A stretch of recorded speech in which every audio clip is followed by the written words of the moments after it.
Bonjour, bienvenue dans ce nouveau numéro de 5 minutes pour un livre. J'ai pris pour habitude de vous parler plutôt de livres courts, de romans plutôt littéraires, voire d'essais dans ces petites pépites. Aujourd'hui, je vais vous proposer autre chose, je vais vous proposer un thriller, le genre de thriller sanglant qui vous prend aux tripes et qui vous amène vraiment dans ce qu'on appelle le thriller, c'est-à-dire l'effroi. Quelque chose qui vous galvanise et qui vous fait peur en même temps. En fait, je vais vous raconter l'histoire de 3 histoires différentes, pour être exact. L'histoire d'un vieux notaire septuagénaire qui est à la recherche de ses origines.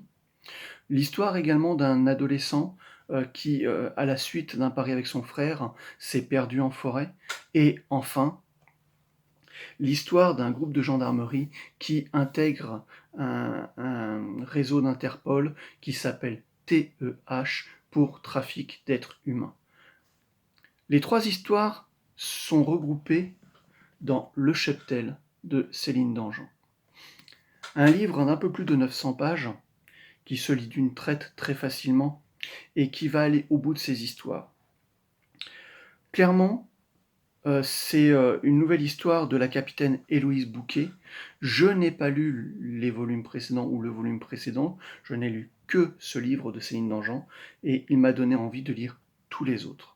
C'est déjà une bonne chose, car il est rare qu'un auteur soit à ce point impactant que directement à la lecture d'un roman, on ait envie de lire tous les autres. C'est très bien écrit également. L'enquête policière est très bien menée. Elle raconte quoi? Elle raconte tout simplement la découverte d'un cadavre et qui emmène au fur et à mesure dans un réseau de trafic d'êtres humains un peu particulier et surtout très violent, où l'être humain n'est plus qu'une marchandise que l'on se vend et se revend sur Internet, qui peut être utilisée comme objet à faire n'importe quoi, à devenir n'importe quoi. Il y a vraiment du vicieux, il y a vraiment de la psychopathie, il y a de la sociopathie derrière. Il y a des comportements qui, très honnêtement, étonnent profondément et on se dit ça n'est pas possible. Sauf que, après recherche, oui, si, c'est possible. Et Céline Dangean a très bien capté la dimension, comment dirais-je, humaine et inhumaine qu'il y a dans ce genre d'affaires.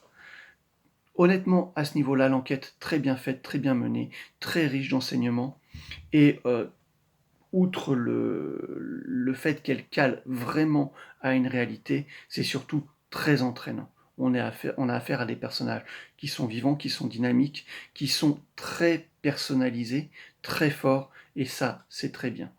Ensuite, il y a les histoires dans les histoires. L'histoire de cet enfant qui se perd et qui finalement tombe en montagne dans une sorte de congrégation, une secte, on ne sait pas trop, en tout cas dans un endroit qui est fermé, emmuré. Et même s'il est aidé par une personne dans cet endroit, il sent bien qu'il n'a rien à y faire et qu'il y a un réel danger à rester.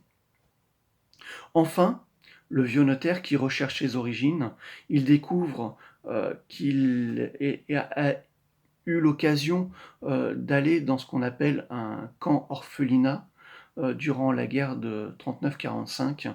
En fait, c'est dans ce camp-là qu'il a échappé au monde nazi et qu'il a échappé à l'extermination tout simplement. Ça permet aussi de revoir un petit peu notre histoire. Effectivement, il fallait le savoir, il y avait des camps qui permettaient de recueillir les enfants à certains endroits, uniquement les enfants. Souvent, c'était des camps qui étaient liés à des monastères, des églises ou autres. Dans certains cas, c'était des camps qui étaient tout à fait privatisés, si je puis dire, et qui permettaient d'emmener des orphelins ou de futurs orphelins, pardonnez-moi, de la guerre 39-45, dans des centres qui permettaient de les sauver, tout simplement. Et c'est l'histoire d'un de ces centres-là, d'un de ces orphelinats, si je puis dire, euh, qui était au départ fait pour sauver les enfants et qui finalement a été dévoyé vers quelque chose de beaucoup plus glauque, en l'occurrence, et beaucoup plus déshumanisant que sa vocation d'origine. Et assez étrange, 3 histoires différentes. D'habitude, quand un livre propose plusieurs histoires en parallèle, on a du mal à accrocher sur l'une ou sur l'autre.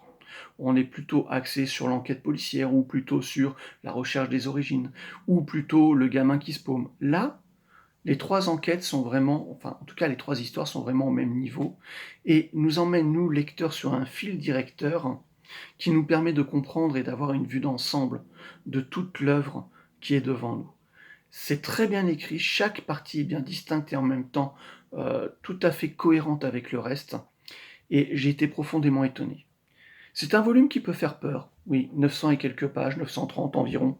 Finalement, pour ma part, je m'y suis mis un après-midi dans un week-end et je l'ai lu d'une traite, sans m'arrêter, de bout en bout. Je ne pourrais pas vous dire combien de temps ça m'a pris, mais pas énormément en fait au vu du volume. Ça se lit tout seul, c'est très bien mené. Ce n'est pas du page-turner à l'américaine, donc vraiment on a affaire à quelque chose de bien construit, qui ne finit pas systématiquement sur du suspens chapitre après chapitre, mais pour autant le suspens est toujours là et nous emmène jusqu'à la fin du livre. Céline Dangean, Le Cheptel, si vous voulez passer un bon moment avec les frissons et vraiment en empathie avec quelque chose d'assez particulier, qui est la déshumanisation des individus, la vente au bétail ou au détail de l'être humain, honnêtement, allez-y, foncez. Très bon livre, très bon thriller, comme on dit, il met la chair de poule. Bonne lecture.